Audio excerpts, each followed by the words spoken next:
And to talk more about that, I'm joined by SR Tayal. He's former senior diplomat. Thank you, sir, for joining us on the show. Ambassador, straight up, what do you make of the deal? What could come out of it, given Iran's lukewarm response to it and its objections to Donald Trump's threatening posturing? I think the US-Iran talks are now on a very decisive state. As we know, 5 rounds have already taken place. And in the background is President Trump's ultimatum to Iran that they must accept some deal, otherwise they can be bombed. That is always in the background. Now, the Omanese foreign minister has yesterday conveyed some points which will be eventually in the deal from the American side to the Iranian side.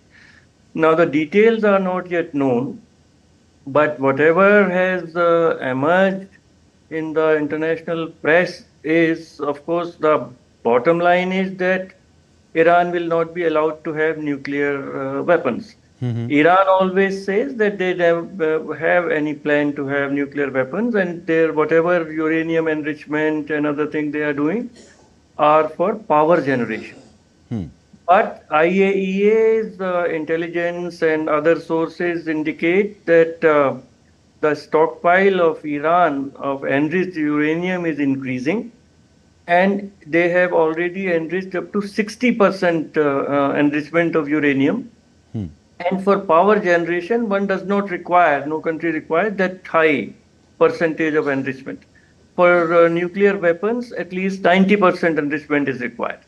Now, one thing, of course, one has to keep in mind that these are IAEA estimates are estimates. They don't have access to Iranian nuclear establishments. And we all remember that America and other countries were claiming weapons of mass destruction in Iraq, and all of that was false. But that should also be kept in mind. But the details which or whatever is emerging, there are two major factors in American proposal. One is that Iran should completely stop any further uranium enrichment.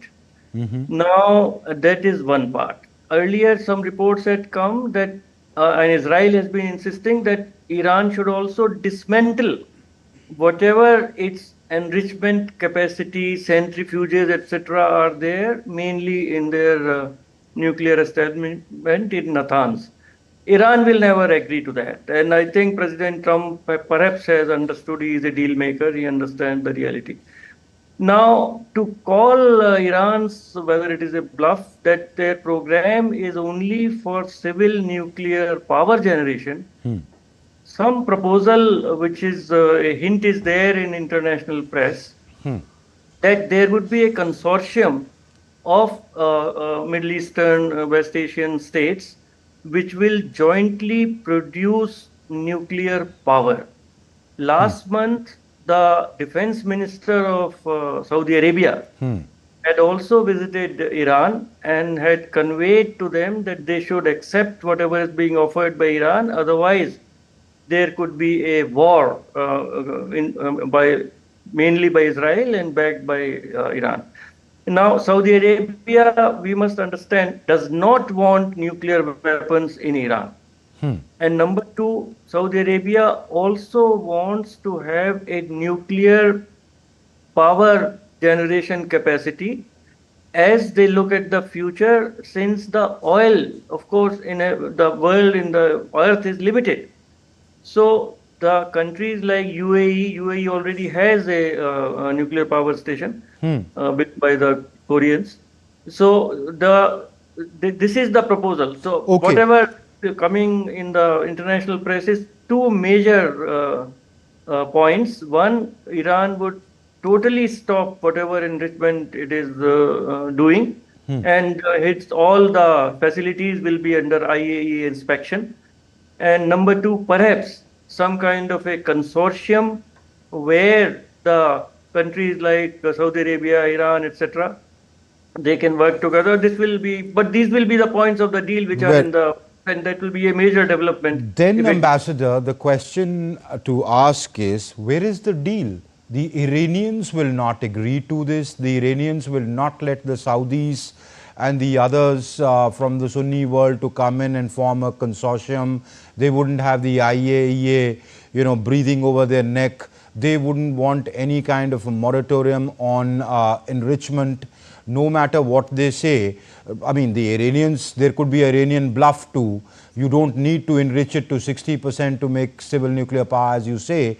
So they're enriching, they're looking at something beyond civil purposes or power generation purposes. But where is the deal? And how do you get the deal? Now, let me just, read out what Donald Trump says. What Donald Trump told reporters in White House on Wednesday. His exact words are, and I quote him, "I want the agreement to be very strong, where we can go in with inspectors, we can take whatever we want, we can blow up whatever we want, but nobody getting killed," in typical, Trumpish language he speaks. "We can blow up a lab, but nobody is going to be in that lab, as opposed to everybody being in the lab and blowing it up." So he's basically threatening Iran that, listen, follow suit, let the inspectors come in, let us demolish whatever we don't like or whatever we think doesn't fall in line with in the enrichment program. So will the Iranians then agree to it? Very unlikely, very, very unlikely, because see, the world has seen what happened to Libya, what happened to Iraq, and when they gave up nuclear weapons or their capacity. So I don't think Iran will ever agree to that. And a war, of course, a bombardment is possible. Israel can bombard facilities of Iran, but some very clear involvement of United States would be required in mid-air refueling of Israeli warplanes, because they do not have the capacity to bomb and go back without refueling. And Saudi Arabia, etc., have already said that they will not allow Israeli planes to overfly their territories in case they try to attack Iran. So it will be extremely messy, and Iran can block the Strait of Hormuz.